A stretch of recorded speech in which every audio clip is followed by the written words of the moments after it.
Assalamualaikum warahmatullahi wabarakatuh. Selamat datang pada video pembelajaran saya. Pada kesempatan kali ini saya akan membahas materi tentang menganalisis hasil-hasil budaya masyarakat pra-aksara Indonesia. Sini corak kehidupan masyarakat masa pra-aksara. Yang pertama, pola hunian. Yang kedua, dari berburu, meramu hingga bercocok tanam. Yang ketiga, sistem kepercayaan. Pola hunian masyarakat pra-aksara. Nah, dari gambar ini bisa kita tarik kesimpulan. Karakter khas hunian manusia purba. Yang pertama, kedekatan dengan sumber air. Yang kedua, kehidupan dengan alam terbuka. Nah, pola hunian itu dapat dilihat dari letak geografis situs-situs serta kondisi lingkungannya. Beberapa contoh yang menunjukkan pola hunian seperti itu adalah situs-situs purba di sepanjang aliran Bengawan Solo, yakni di Sangiran, Sambung Macan, Trinil, Ngawi, dan Ngandong, yang merupakan contoh dari adanya kecenderungan manusia purba menghuni lingkungan di pinggir sungai. Nah, kondisi itu dapat dipahami mengingat keberadaan air yang memberikan beragam manfaat. Nah, yang pertama, air ini diperlukan oleh tumbuhan maupun binatang. Nah, keberadaan air pada satu lingkungan akan mengundang hadirnya berbagai binatang untuk hidup di sekitarnya. Begitu pula dengan tumbuh-tumbuhan, air memberikan kesuburan bagi tanaman. Nah, yang kedua, keberadaan air ini juga dimanfaatkan manusia sebagai sarana penghubung dalam memenuhi kebutuhan hidupnya. Nah, melalui sungai, manusia dapat melakukan mobilitas dari satu tempat ke tempat yang lainnya. Yang kedua adalah dari berburu, meramu, sampai bercocok tanam. Nah, seringkali kita mendengar aktivitas pembukaan lahan di beberapa daerah di Indonesia. Nah, hal ini pun bertujuan untuk membuka lahan baru untuk pertanian, perumahan, atau untuk kegiatan industri dalam rangka meningkatkan kesejahteraan hidup. Nah, ternyata nenek moyang kita pada zaman dahulu juga telah melakukan pola hidup seperti itu, yakni berpindah-pindah dan melakukan aktivitas bercocok tanam. Nah, hidup mereka pada umumnya masih tergantung pada alam. Untuk mempertahankan hidupnya, mereka menerapkan pola hidup nomaden atau berpindah-pindah tergantung dari bahan makanan yang tersedia. Nah, alat-alat yang mereka gunakan itu pun dari batu yang masih sangat sederhana. Nah, di sini terjadi pada zaman manusia Meganthropus dan Pithecanthropus. Hidup mereka dengan cara berburu dan meramu ini disebut dengan food gathering. Nah, tempat-tempat yang dituju oleh komunitas itu umumnya lingkungan dekat sungai, danau, atau sumber air lainnya termasuk di daerah pantai. Nah, manusia pada masa food gathering ini mereka hanya mengumpulkan dan menyeleksi makanan karena belum dapat mengusahakan jenis tanaman untuk dijadikan bahan makanan. Nah, dalam perkembangannya mulai ada sekelompok manusia purba yang bertempat tinggal sementara, misalnya di gua-gua atau di tepi pantai. Nah, peralihan inilah terjadi pada zaman Mesolitikum ke Neolitikum yang menandakan adanya revolusi kebudayaan dari food gathering menuju food producing pada manusia Homo sapiens dan pendukungnya. Nah, mereka ini tidak hanya mengumpulkan makanan tetapi mencoba memproduksi makanan dengan cara menanam.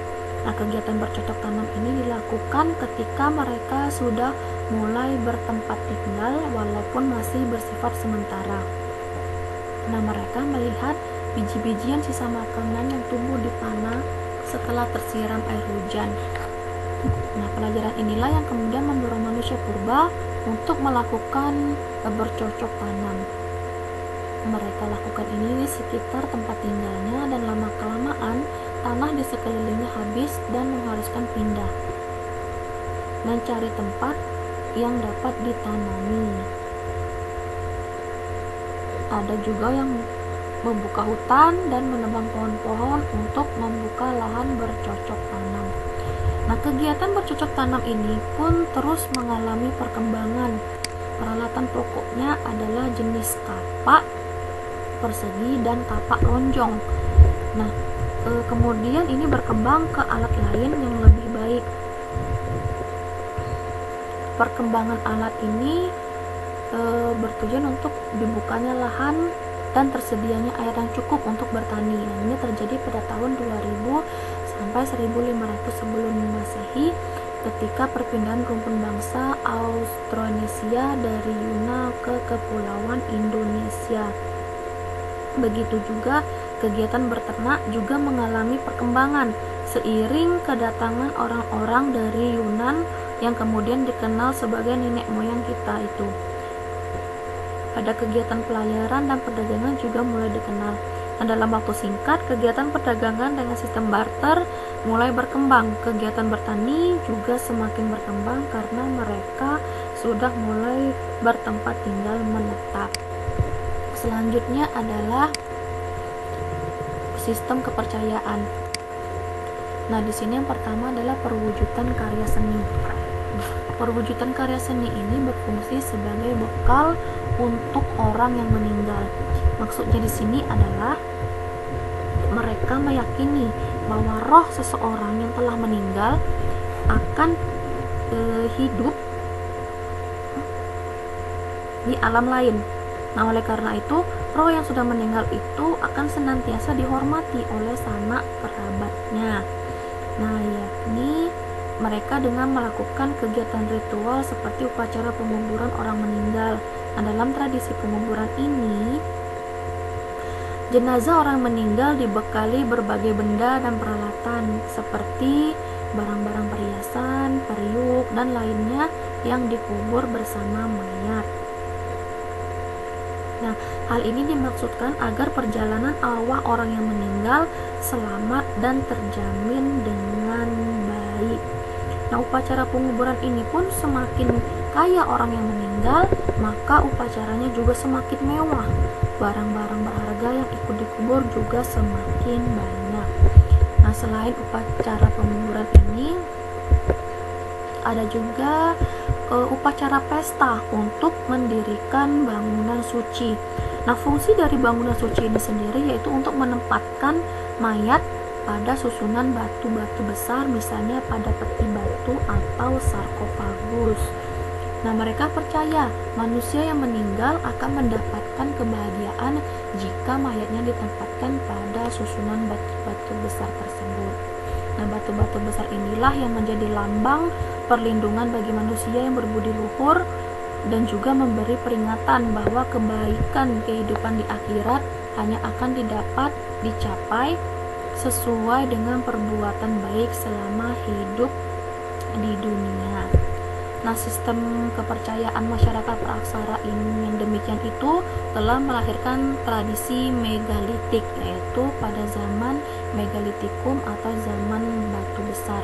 Nah, mereka di sini mendirikan bangunan batu-batu besar seperti menhir, dolmen, punden berunda, dan sarkofagus. Nah, selanjutnya kepercayaan animisme dan dinamisme. Nah, kepercayaan animisme ini adalah sebuah sistem kepercayaan yang memuja roh nenek moyang, sedangkan dinamisme adalah kepercayaan terhadap benda-benda tertentu yang diyakini memiliki kekuatan gaib sehingga benda itu sangat dihormati dan dikeramatkan. Nah, seiring dengan perkembangan pelayaran, masyarakat juga mengenal sistem kepercayaan sedekah laut.